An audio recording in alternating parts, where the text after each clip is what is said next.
Hello everybody, it's Paul from Fat Guy Productions coming to you as always from beautiful Las Vegas, Nevada, here with part 2 of our look at the Apple Watch 4.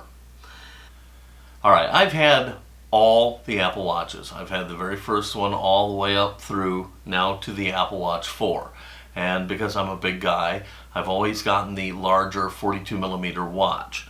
And when you see Apple's ads and you see the watch in pictures and stuff, and you think about it going up to the 44mm, you're not really sure how that translates. And I have to be honest, I was afraid that it might be a little bit too big. And when you open the box, you're immediately struck by it really doesn't look that much different.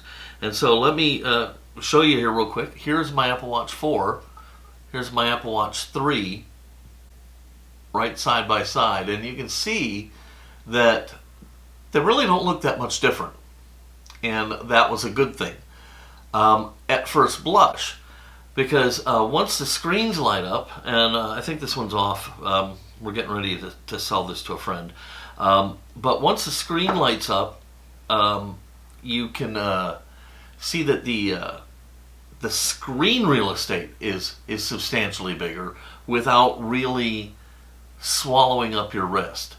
Now, at 44mm, this may still be too big for some of our smaller armed people, but you know, for a guy like me, this is absolutely perfect. As a matter of fact, I will put it on while I talk to you.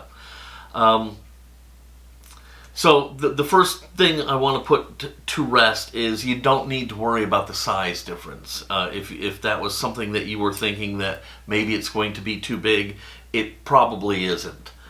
In fact, they did a really good job giving it just enough extra space to make that new screen work out, and so it ends up being a really nice thing. So here it is on my wrist. Okay, you see it doesn't look too big on me. Okay, at least I don't think it does.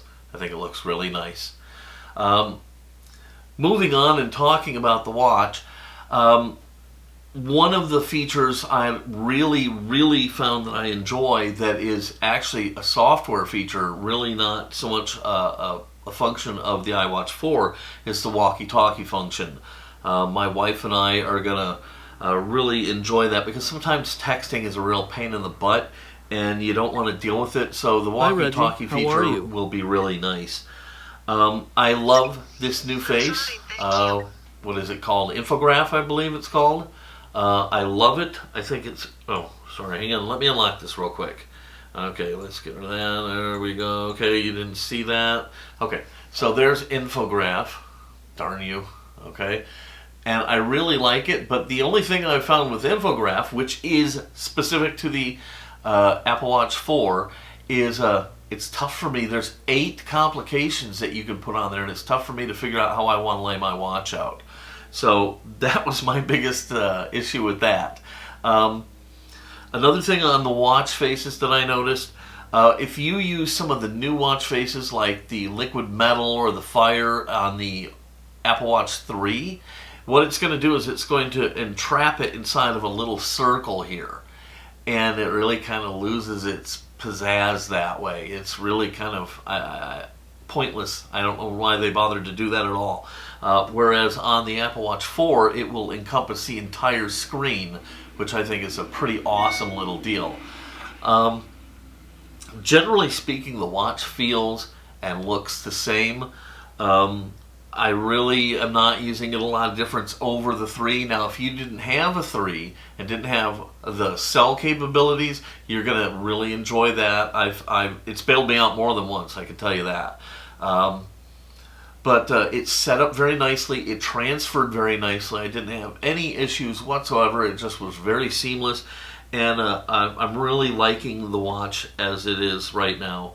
I don't have a complaint. But, you know, that being said, is it really that much of a departure from what we had before? I think not. Is it worth the money? Maybe if you have a 3 already, maybe it's not to you. I liked the advanced heart monitoring. I liked the EKG. I liked the fall detection. So those things were really big sellers for me. I am sad to say that they kind of gloss this over and didn't let you know the EKG function isn't active. It's coming soon.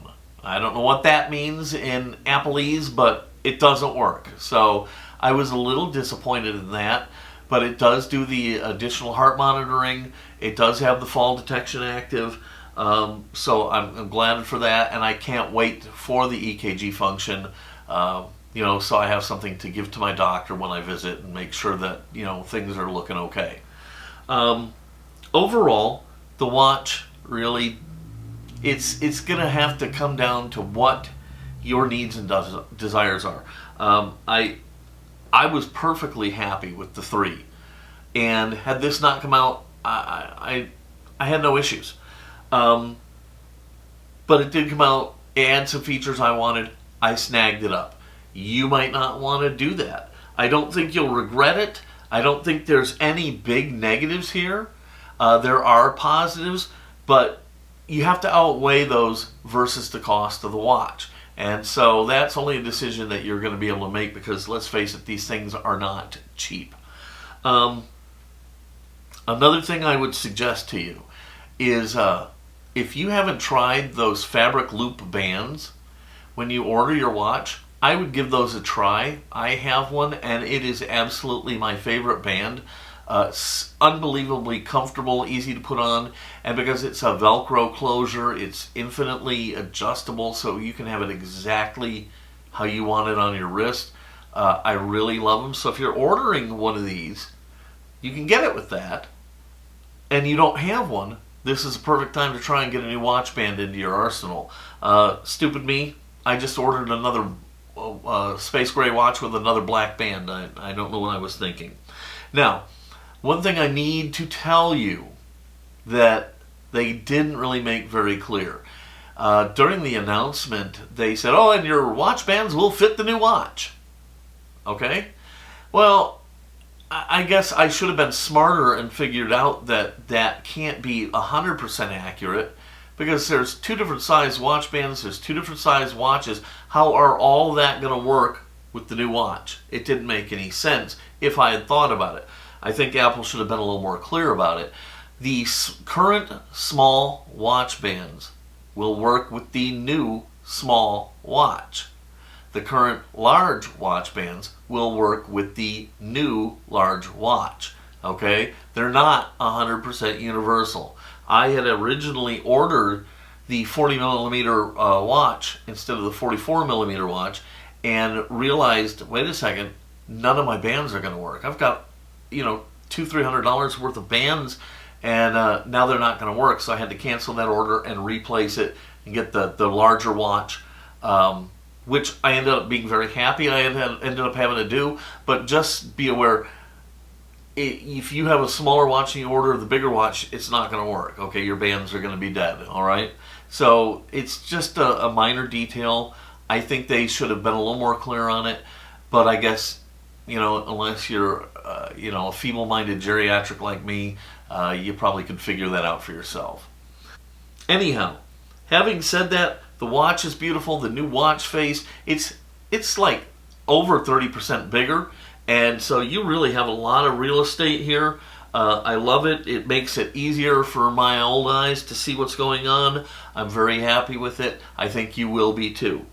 All right, so that is going to wrap up this very short addition to my look at the Apple Watch. I hope you saw part 1 in which we unboxed it and set it up.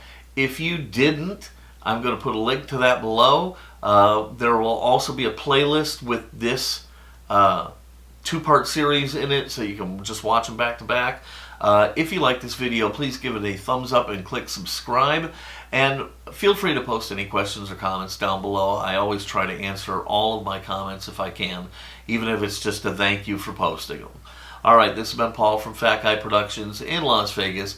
I'm going to get out of here. Until next time, be good.